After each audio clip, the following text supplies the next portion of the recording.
In Mario Odyssey, Mario and Cappy go on an adventure throughout the entire world. In the game, you stop at each kingdom to collect some power moons and then you just go on your way. But in today's video, I'm going to be taking a look at each one of these kingdoms and see what they do and how they actually work.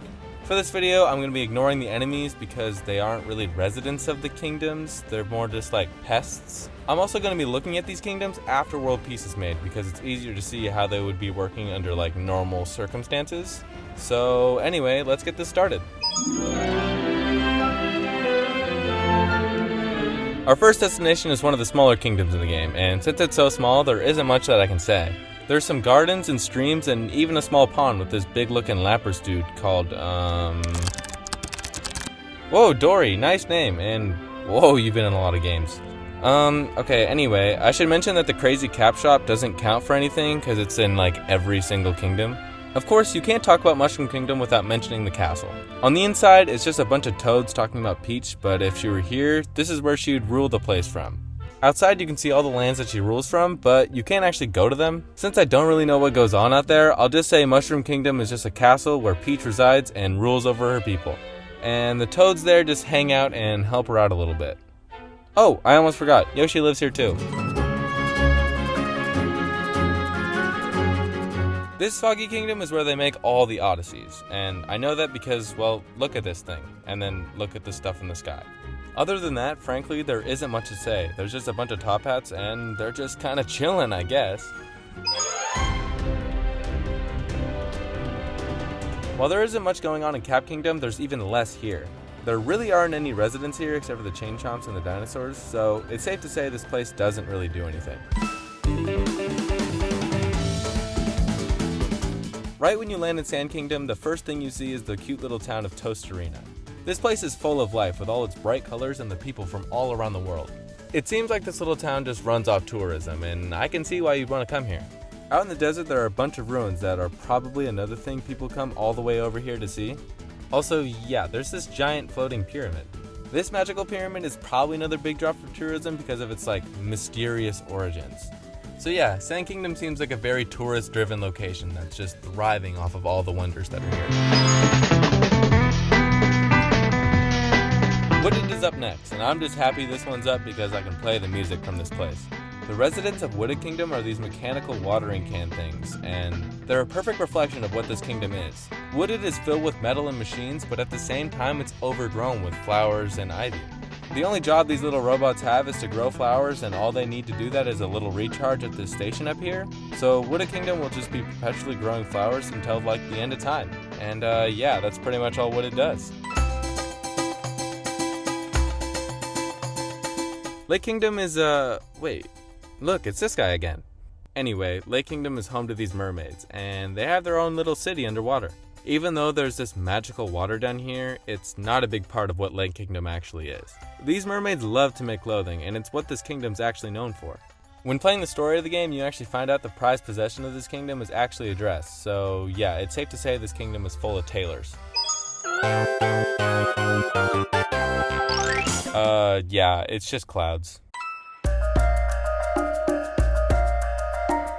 Lost Kingdom is very similar to Cascade Kingdom. Well, not like when you play the game like a normal person, but I mean with this. They're both just locations out in the world with no civilization, just a bunch of enemies.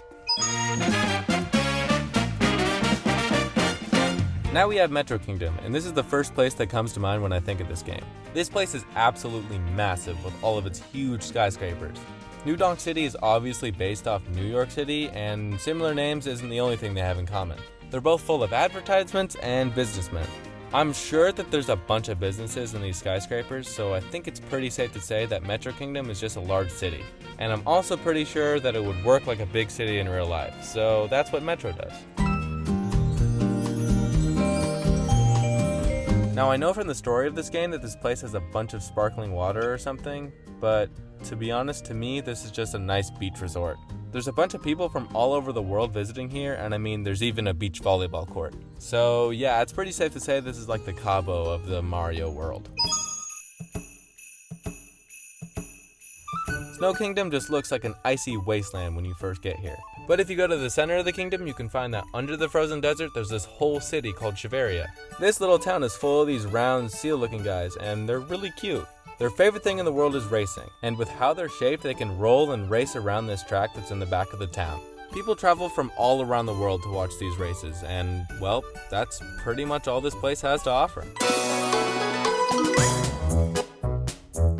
Luncheon Kingdom? Well, it's in the name. It's all about food. It's literally everything here. There's cheese blocks everywhere, salt and corn on the ground, the enemies are tomatoes, and even the locals here are forks. I think it's pretty safe to say that this is the food capital of the Mario world. And also, this is off topic, but the colors in this kingdom are awesome. Like, it's so bright, I just love it. Yeah, it's just ruins. It's kind of strange calling this a whole kingdom because technically isn't this just his house? So I'm just gonna have to say it doesn't really do anything except for provide a place for Bowser to live. I don't really know about this one. Let me know in the comments what you think.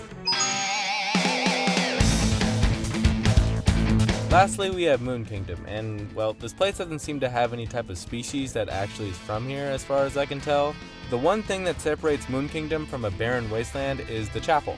It's the only place in the entire game, I think, where weddings take place, so I guess the moon has a solid business on its hands with no competition. I think that's all Moon Kingdom really does though. I'm also not counting Dark Side or Darker Side because there's basically just the Moon Cave. Alright, so that was what every kingdom in Mario Odyssey actually does. It seems like Sand or Metro Kingdom actually do the most. This is probably because Sand is absolutely massive and Metro Kingdom is really dense and based on a real life city. If you liked the video, consider liking it and subscribing because I think it's cool when people do that stuff. I had fun making this video and it probably won't come out as fast as my last few because I just got back to college from break. Also, I had another video planned and scripted and I ended up hating it, so I threw it away. I will end up making that video though. I just need to retry. Anyway, thanks for watching this far in the video. Okay, bye!